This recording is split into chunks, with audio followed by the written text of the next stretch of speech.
ಮನುವಾದಿ ಎಂದಿರುವಂತಹ ಸಿಎಂಗೆ ಕುಮಾರಸ್ವಾಮಿ ತಿರುಗೇಟು ಕೊಟ್ಟಿದ್ದಾರೆ. ಟ್ವೀಟ್ ಮೂಲಕ ಎಚ್ ಡಿ ಕುಮಾರಸ್ವಾಮಿ ಪ್ರತಿಕ್ರಿಯೆ ಕೊಟ್ಟಿದ್ದಾರೆ. ಈ ಭಗವದ್ಗೀತೆಯನ್ನ ಪಠ್ಯದಲ್ಲಿ ಸೇರಿಸುವಂತ ವಿಚಾರಕ್ಕೆ ಸಂಬಂಧಪಟ್ಟ ಹಾಗೆ ಕುಮಾರಸ್ವಾಮಿ ಬಿಜೆಪಿ ಜೊತೆ ಸೇರಿದ ಮೇಲೆ ಮನುವಾದಿಗಳಾಗಿದ್ದಾರೆ ಅಂತ ಹೇಳಿದರು. ಅದಕ್ಕೆ ಟ್ವೀಟ್ ಮೂಲಕ ಟಕ್ಕರ್ ಕೊಟ್ಟಿದ್ದಾರೆ. ನಾನು ಕೃಷ್ಣ ತತ್ವ ನಂಬಿದವನೇ ಹೊರತು ಕಂಸನ ಹಿಂಸೆಯನ್ನಲ್ಲ ಅಥವಾ ಕಂಸ ಹಿಂಸೆಯನ್ನಲ್ಲ. ಕಾಂಗ್ರೆಸ್ಗೆ ಕಂಸನಲ್ಲಿ ನಂಬಿಕೆ ಇಟ್ಟಿದೆ, ಕಾಂಗ್ರೆಸ್ನವರಿಗೆ ನಂಬಿಕೆ ಇದೆ ಕಂಸನಲ್ಲಿ. ನನ್ನನ್ನ ಮನುವಾದಿ ಎಂದಿರುವಂತಹ ಮುಖ್ಯಮಂತ್ರಿ ಸೈದ್ಧಾಂತಿಕ ಅಧಪತನ ಎಂದು ತಾಳ ಹಾಕಿದಂತ ಮಹದೇವಪ್ಪ.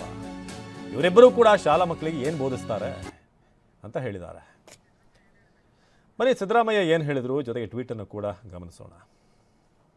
ಚುನಾವಣೆ ಮಾಡಿದ ಈಗ ಕುಮಾರಸ್ವಾಮಿ ಅವರು ಕೂಡ ಬಿಜೆಪಿ ಜೊತೆ ಸೇರ್ಕೊಂಡು ಚುನಾವಣೆ ಮಾಡಿದ್ಮೇಲೆ ಈಗ ಅವರು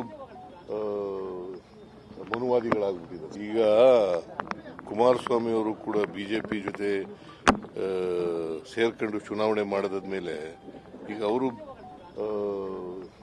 ಮನುವಾದಿಗಳಾಗ್ಬಿಟ್ಟಿದ್ದಾರೆ. ಇನ್ನು ಎಚ್ ಡಿ ಕುಮಾರಸ್ವಾಮಿ ಅವರು ಮಾಡಿದಂಥ ಟ್ವೀಟ್ನಲ್ಲಿ ಏನಿದೆ ನೋಡೋಣ.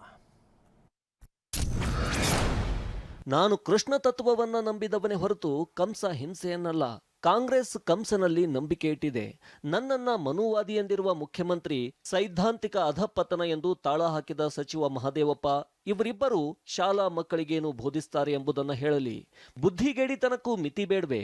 ಭಗವದ್ಗೀತೆ ಜಗದ ಬೆಳಕು, ಅರಿವು, ಸನ್ಮಾರ್ಗದ ದೀವಿಗೆ, ಆದರ್ಶಗಳ ಮಹಾಸಾರ. ಮಕ್ಕಳನ್ನ ಬಾಲ್ಯದಿಂದಲೇ ಒಳ್ಳೆಯ ಮಾರ್ಗದಲ್ಲಿ ನಡೆಸುವ ಸದುದ್ದೇಶದಿಂದ ನಾನು ಕೇಂದ್ರದ ಶಿಕ್ಷಣ ಸಚಿವರಾದ ಶ್ರೀ ಧರ್ಮೇಂದ್ರ ಪ್ರಧಾನ್ ಅವರಿಗೆ ಪತ್ರ ಬರೆದು ಪಠ್ಯದಲ್ಲಿ ಭಗವದ್ಗೀತೆ ಸೇರಿಸಬೇಕು ಅಂತ ವಿನಂತಿಸಿದ್ದೇನೆ. ಬಹುಶಃ ಮಹದೇವಪ್ಪನವರಿಗೆ ಭಗವದ್ಗೀತೆಯ ಸಾರ ಗೊತ್ತಿಲ್ಲ. ಅವರಿಗೆ ಇನ್ಯಾವುದೋ ಗ್ರಂಥದ ಸಾರ ಗಾಢವಾಗಿ ತಿಳಿದಿರಬೇಕು. ನಾನು ಸೇರಿ ಜನಪ್ರತಿನಿಧಿಗಳೆಲ್ಲರೂ ಪ್ರಮಾಣ ಸ್ವೀಕರಿಸುವುದು ಸಂವಿಧಾನ ಬದ್ಧವಾಗಿಯೇ. ದೇವರು ತಂದೆ ತಾಯಿ ಹೆಸರಿನಲ್ಲಿ ಪ್ರಮಾಣ ಸ್ವೀಕರಿಸ್ತೇವೆ. ಇದು ಕೂಡ ಸನ್ಮಾರ್ಗವೇ. ಹಾಗಾದ್ರೆ ಮಹದೇವಪ್ಪನವರ ಮಾರ್ಗ ಯಾವುದು? ಕಂಸ ಮಾರ್ಗವೇ? ಮಹದೇವಪ್ಪನವರೇ, ನಿಮಗೆ ತಿಳಿದಿರಲಿ, ಇವತ್ತು ಭಾರತದ ರಾಜನೀತಿ ನಿಂತಿರುವುದೇ ಕೃಷ್ಣ ತತ್ವದ ಮೇಲೆ.